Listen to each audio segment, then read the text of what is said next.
It's not a secret that I enjoy traveling in the Near East. It's not a secret why, because it's the kind of thing that we've talked about a great deal. The images of the Bible are not only images of intellect and faith, but they're images of the eye. And one, as one travels in the Near East, has an opportunity to fill one's eye with all kinds of biblical images. It matters not whether you're traveling along the road and have arrived in a jet traveling 600 miles an hour, you step off into any area of the Near East or Middle East, and suddenly you see flocks of sheep and goats. The shepherd boys blowing the little shepherd's flute as they call and keep the calm. Camel caravans still travel across the desert. And the Bible seems to change from a 20th century document of skepticism to a first century and before document of what life was like. I enjoy the visual images, and we've been talking about them a little bit. Last time, the Good Shepherd, where we have a tendency to read all kinds of things into it, and yet the simple visual image of a man taking care of his sheep, of the sheepfold being kept by one individual where all the sheep were gathered overnight and protected. And then in the morning each shepherd would come and call forth his sheep by name, and they knew his voice and would follow. And that image, an image which is alive today in the Near East, is one which hits very hard. But there's another kind of image which is alive. It's not only the visual image that one feels as they're traveling in the Near East, it's the intellectual image of trying to understand the difference between our world and the world of the Bible, which is not just a matter of time, but it's a matter of mindset. We have talked about it often, and you will forgive me if I go back over it, but I think it's well to remind us that we are primarily products of Western civilization. That is Greek civilization, and the New Testament, which we read and study, has been changed into a document of Greek culture, which at times made sense to those who spoke the Greek in the first century, but no longer makes sense to us. One of the most powerful statements of relationship between man and God in the Bible is the concept of peace. And yet when you talk about peace in terms of our understanding of it, very often we have sort of a Greek concept. Granted, within the Bible, peace is the absence of war. Granted, within classic Greek culture, peace is the absence of war. But what a weak, small, powerful, unpowerful concept that is. Peace in the Greek sense is you sit back and are conciliatory and reach out and don't want to offend anybody and hope on the lowest common denominator people won't fight together.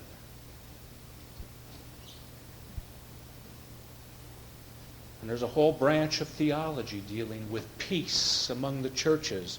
And those of us who have gone through the so-called ecumenical age where churches have been trying to get together and the jet-setters of the ecclesiastical world have traveled around from place to place, meeting in all of the exotic countries of the world, one recognizes immediately that what they tried to relate upon was not the power of God for an active, creative, outgoing peace, but a peace which would avoid tensions on the lowest common denominator.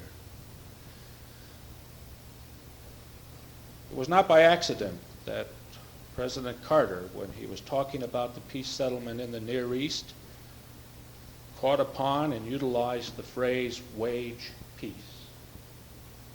For the waging of peace is in the actual sense the biblical dimension of what peace is all about. As we meditate upon that and talk about it and try to understand some of its richness, we begin with the letter of James. What causes wars and what causes fighting among you? Is it not your passions that are at war with your members? You desire and do not have, and so you kill.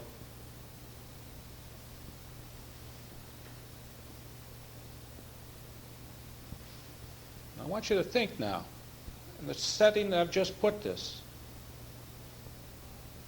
I want you to meditate in your own lives upon your own desires, your own feelings, your own things that make you angry.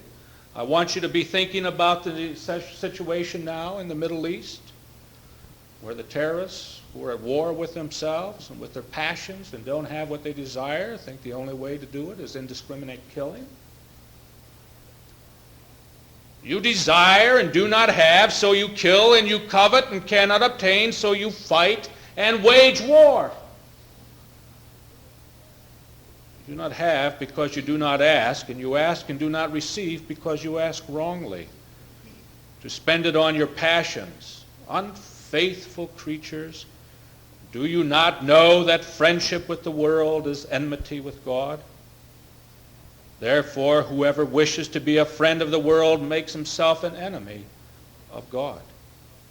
Or do you suppose it is in vain that the Scripture says he yearns jealously over the Spirit which he has made to dwell in us? But he gives more grace, therefore it says, God opposes the proud, but gives grace to the humble. Submit yourselves therefore to God, resist the devil, and he will flee from you. Draw near to God, and he will draw near to you. Cleanse your hands, you sinners, and purify your hearts, ye men of double mind. Be wretched, and mourn, and weep. Let your laughter be turned to mourning, and your joy to dejection. Humble yourselves before the Lord, and he will exalt you. I think in the first place, as we try to understand the biblical dimension of peace, I would like to limit our concept, unless I say otherwise, to basically the Old Testament. The reason for it is that the Old Testament richness of the word and the concept is far more varied and far deeper than that of the New Testament, not because the New Testament doesn't have that, but because we're led astray by often what we've read and thought. I want us to start from ground zero and begin to build a new concept of peace. In the Old Testament record, peace comes from God and no place else. It's that simple. In Isaiah, God says, I create peace.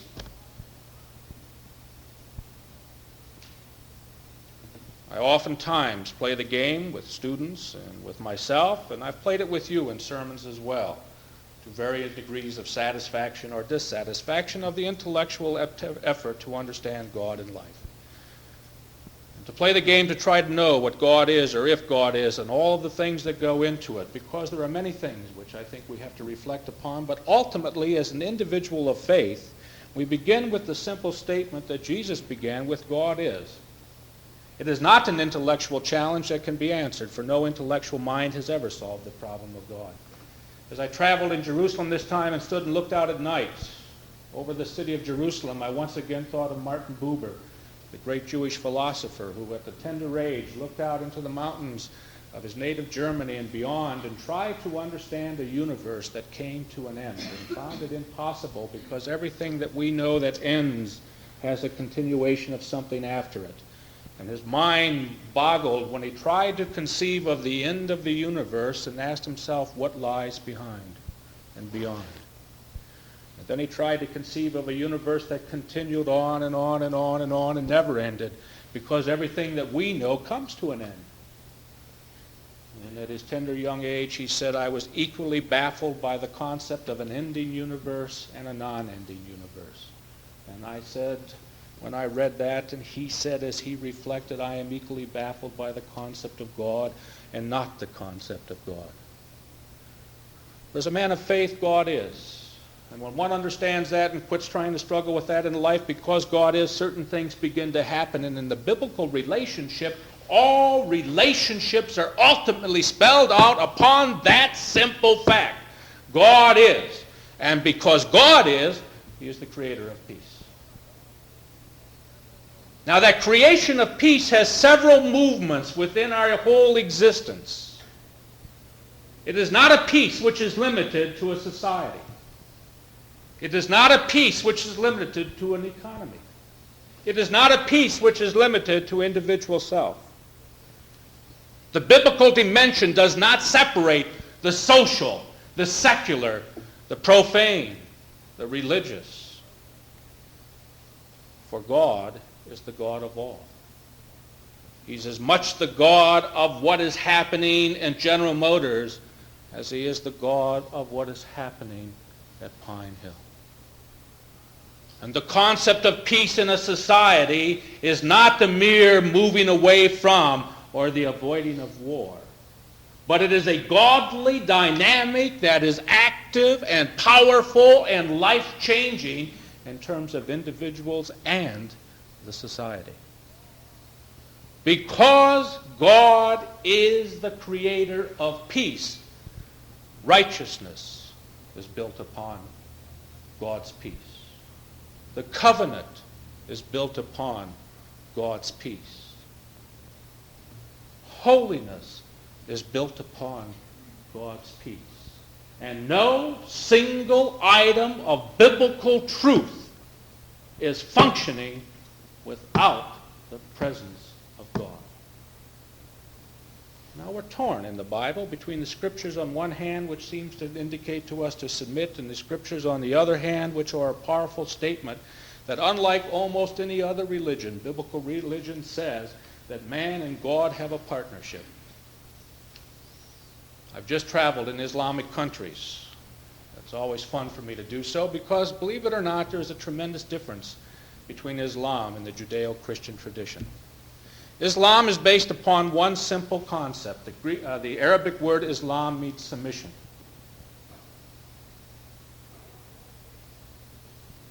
The whole movement is one of submission to Allah.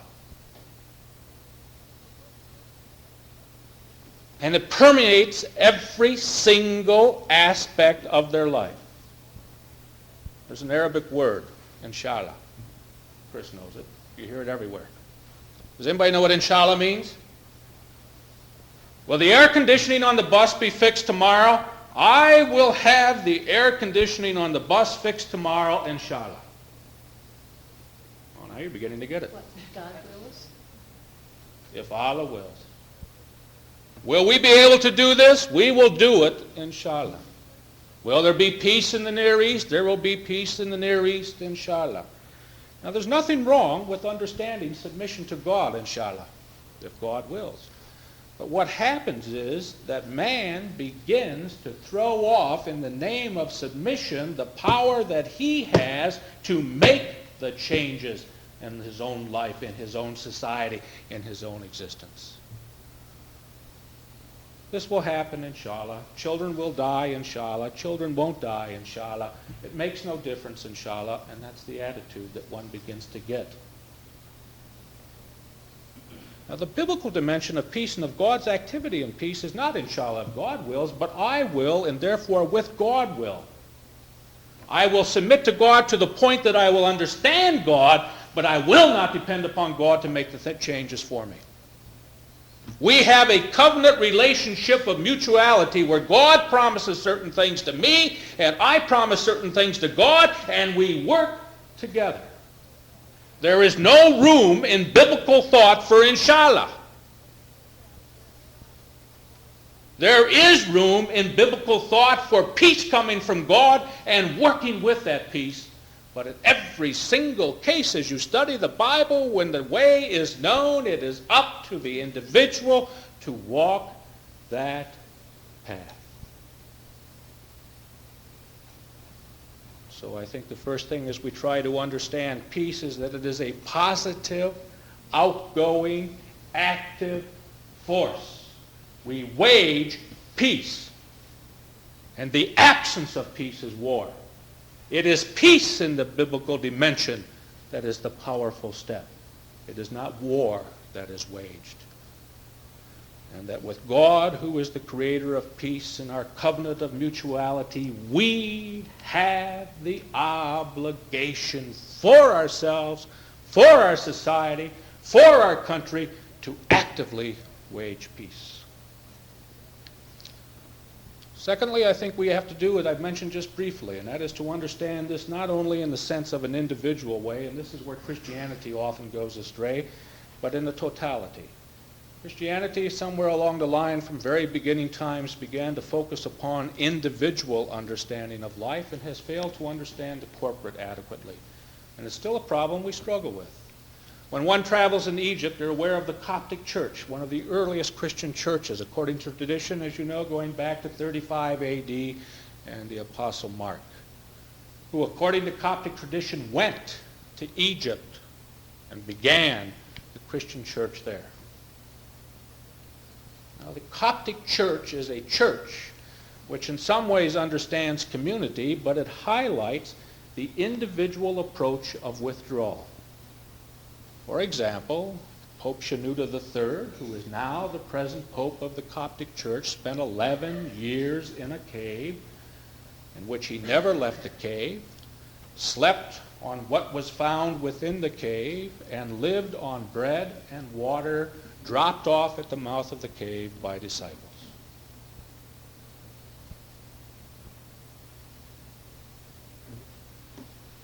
There are monastic orders, St. Catherine's in the desert, or the Sinai, with a monastery where people have withdrawn from life for good and valid reasons I'm not going to argue. There are whole monastic areas where people have separated from the evil of this life, and they've interpreted that you are in this world but not of the world to mean that you withdraw from the world. There are whole Christian movements based upon what happens after death and not upon what happens now. But the biblical dimension image, as I understand it through and through a piece, is that we are living in a world which is torn asunder, and when it's torn asunder, we're torn asunder.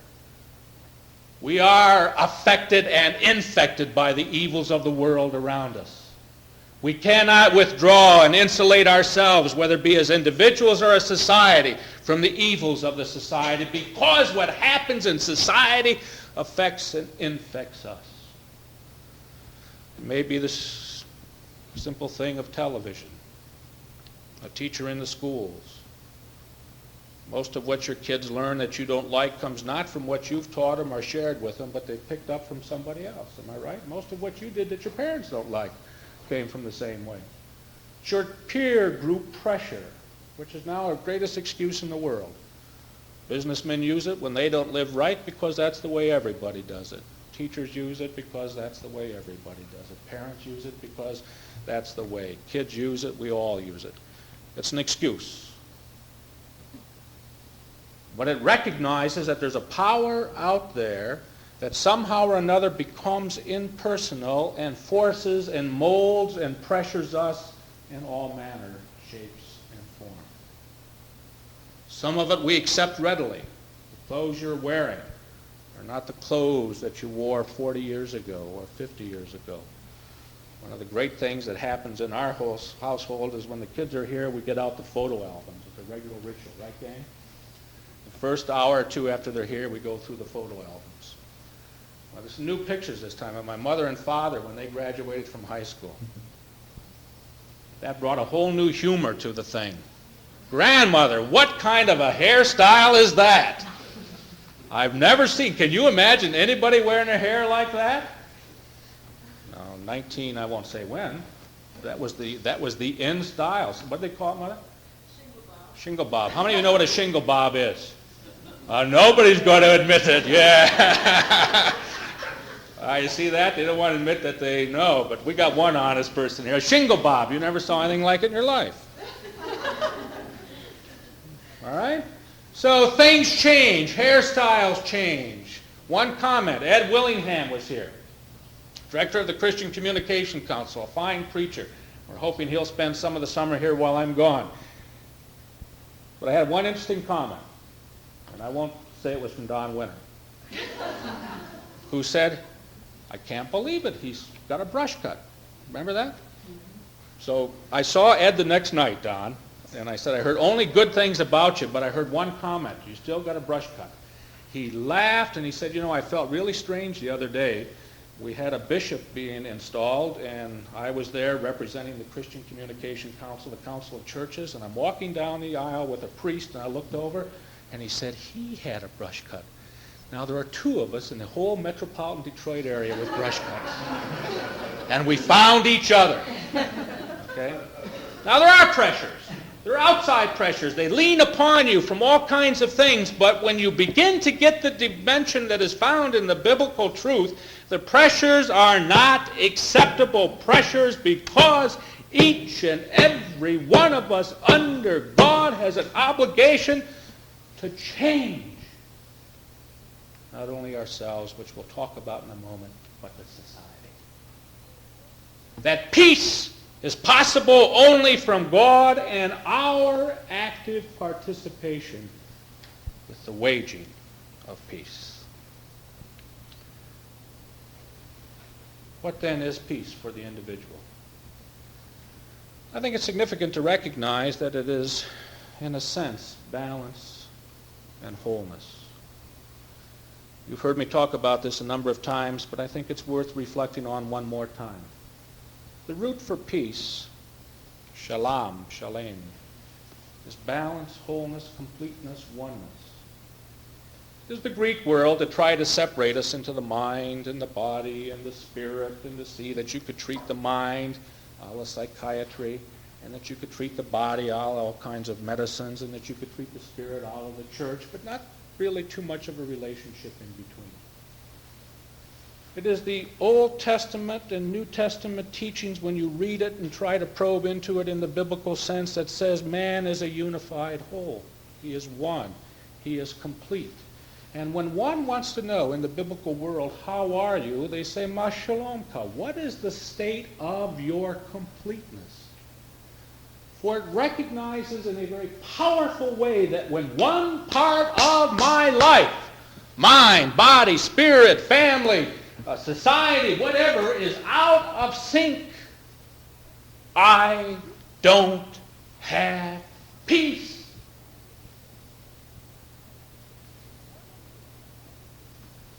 It is only when under God every aspect of my life is meshing in harmony together that peace is possible. And the obligation is to make it work that way. Now, you all know what it's about. If you have a headache, do you function well? If you've got the flu, do you do your intellectual work well? How many of you, when you're sick in bed with the flu, figure that's the time to work out all of the problems of the world? We understand that the mind and the body is bad. How many of you, when you're down in the spirit and really feeling rotten within yourselves, decide that this is the time to make major decisions? We also need to recognize that within the individual world, it is not the kind of Greek healthiness that we are all infected with that the Bible means. We were talking with Dave Harper. Channel 2, PM Magazine, wants to do a half-hour special on Dave. He's frustrated by the fact that they want to do it, but he feels an obligation. He said, I'm not saying anything differently now than I've been saying all the way along. I said, no, you may not be saying anything differently now than you've been saying all the way along, but since the spinal cord has been broken and cut and you're paralyzed, you have a validity to what you're saying now. Before it was pipe dreaming. Now you're living it and people believe it. You've been stamped with approval by having to face the crisis yourself. It's not an intellectual exercise for you anymore, it's an activity. He said the first thing we have to recognize is that we are all handicapped. That's true. Every single one of us has handicaps of one kind or another, limitations of one kind or another. The foolish idea of the ancient Greek perfection of the body, the artistic representation of perfection that we see in terms of the wholeness, is not where we are at all. We are imperfect beings. What the Bible talks about is not that one has to have a perfect physical, a perfect mental, a perfect spiritual existence, but that one has to have balance. So that where one is living, in each of our lives, the imperfections don't throw us out of kilter, but are constantly in harmony and balance. For each of us, it's different. One of the reasons that you can't find a How to Find Peace book is because there is no such thing for more than one person at a time. Each one of you must find your own balance. Each one of you must know when the time to withdraw is no longer a creative opportunity, but is an escape. Each one of you must know when the involvement in other activities is no longer a creative activity, but is an escape from looking at yourself. Each one of you must know within yourself when it's right to do something and when it's not right. And it's a constant changing fluidity of balance and rebalance. For I cannot think except in the terms of a tightrope walker who, as they are going across, are constantly buffeted by the winds. And no matter how strong they stand one moment, the next step, there are new winds and new movements and new needs to rebalance their existence. And even somebody as great as the Walenda, the great Walenda, can be buffeted by a wind beyond his control and fall off, with ballast totally gone. And you understand that when you fall off, you're heading towards destruction. And the power of God, the power of people working together, the power of wanting balance is that at the time you're heading for destruction, you can recognize that there are those, beginning with God, who love and care and want to reach out. And when we get a society that is made up of people who are seeking to be in balance with themselves, in balance with each other, open, communicating, reaching out, loving, caring, helping, not blaming, but helping to carry the load, we will begin to understand why it's necessary to wage peace. It doesn't happen. It's a conscious choice. And each and every one of us is faced with that choice day after day. For the one thing Dave Harper said early in our conversations, and has said at every conversation I've had with him since, whether when I called him at Craig in Colorado or I talked to him here on the phone or saw him in the hospital, is that, Jim, each day I have to go through it one more time. Otherwise, the day is a disaster. The balance that you seek and need in your own lives has to be found every single day. But as you walk the tightrope of life, you find that you begin to predict the winds, know how to avoid them, and that as you practice and wage the balance, which is peace and completeness and wholeness, it never becomes truly easy, but your experience guides you. And it gets not easier day by day, but more understandable